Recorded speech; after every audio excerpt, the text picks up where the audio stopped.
नमस्कार, न्यूज 21 देख रहे हैं आप और मैं हूं आपके साथ अखिल। सुहेल देव भारतीय समाज पार्टी के राष्ट्रीय प्रवक्ता और राजस्थान प्रभारी सुभाष यादव ने एक प्रेस वार्ता में कांग्रेस और वर्तमान सरकार पर तीखा हमला बोला। उन्होंने कहा कि प्रदेश में अब तक सबसे अधिक भ्रष्टाचार और घोटाले कांग्रेस शासनकाल में हुए हैं। वहीं उन्होंने मुख्यमंत्री भजनलाल शर्मा से सवाल किया कि आखिर क्या मजबूरी थी कि वसुंधरा राज्य सरकार के दौरान नियुक्त युवा मित्रों को सत्ता में आते ही बेरोजगार कर दिया गया। सुभाष यादव ने बताया कि बेरोजगारी की मार और उपेक्षा के चलते 6 युवा मित्रों ने अवसाद में आत्महत्या कर ली है, जिसकी जिम्मेदारी कौन लेगा। प्रेस वार्ता में मौजूद रहे पूर्व युवा मित्र विजय मीणा ने भी मीडिया के सामने अपनी पीड़ा व्यक्त करते हुए कहा कि सरकार ने बिना संवाद के हमें दरकिनार कर दिया, जिससे कई परिवार टूट चुके हैं। सदस्य उन सभी को दिल से हार्दिक शुभकामनाएं देना चाहता हूं, जिन्होंने मुझे इस लायक समझा कि ये प्रेस मीडिया के सामने बोलने लायक मौका दिया। उनका दिल से हार्दिक स्वागत करता हूं। अब रही बात आपके मुद्दे की, जैसा कि आपको पता है कि पूर्ववर्ती सरकार में हम युवा मित्रों को 5000 युवा मित्रों को राजस्थान की जन कल्याणकारी योजनाओं के लिए प्रचार प्रसार में हमें लगाया गया था।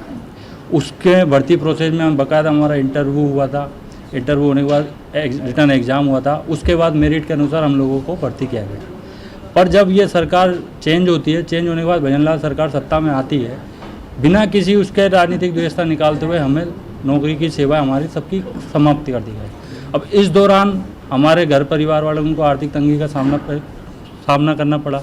सामना करते हुए कुछ लोग को अटैक वगैरह की बीमारी का अटैक भी आया, सब कुछ आया। तो इसी के चलते हमने शहीद स्मारक पर 72 दिन तक धरना प्रदर्शन शांतिपूर्ण तरीके से दिया।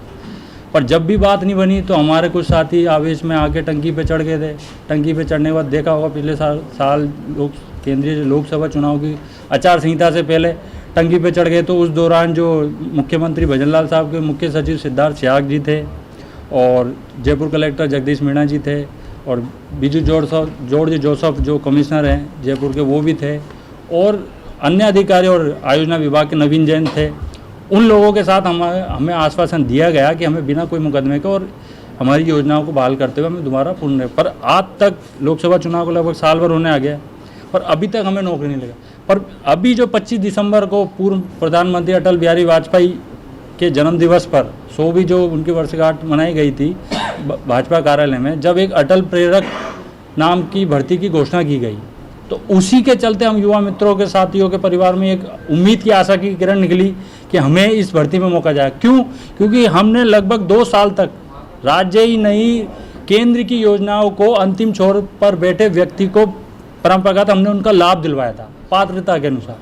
पर इसी की वजह से हम भजनलाल सरकार से मांग करते हैं कि हमें हमारे कुशल और दक्ष युवा मित्र साथियों का अनुभव को देखते हुए हमें इसमें सबसे पहले लगाया जाए, क्योंकि हमारे पास वो योग्यता है जिससे कम समय में अधिक लोगों तक इस योजनाओं का प्रचार प्रसार किया जा सकता है और अधिक लोगों को लाभ पहुंचाया जा सकता है। तो भजनलाल जी से हमारा यही उम्मीद है कि हम युवा मित्रों को 5000 युवा मित्रों को, जैसा कि और आपको पता है पिछले साल डेढ़ साल से हम जो संघर्ष कर रहे हैं, उस दौरान ये 6 साथी हैं, इनकी मौत हो गई। एक तो धरना चला था जब राजकुमार गुप्ता है, दूसरा रविंदर चौधरी पाली का है और तीसरा मोहम्मद जमील टोंग निवाई का है,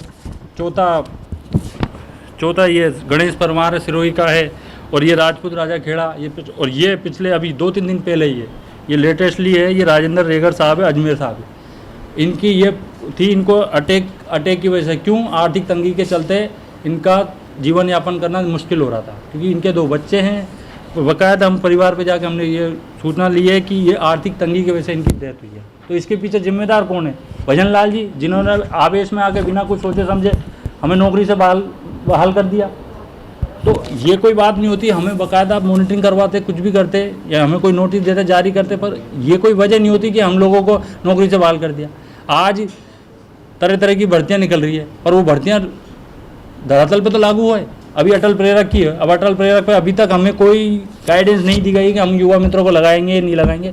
तो आज जो ये मंच पे हमें साझा किया हमारे साथ, उनके लिए धन्यवाद देता हूँ। और पार्टी को हम आश्वासन दिलाते हैं 5000 युवा मित्र परिवार तन मन धन से आपके साथ रहेगा और आपका साथ देगा, और यही मांग करते हैं कि हमें जल्द से जल्द बहाल किया जाए।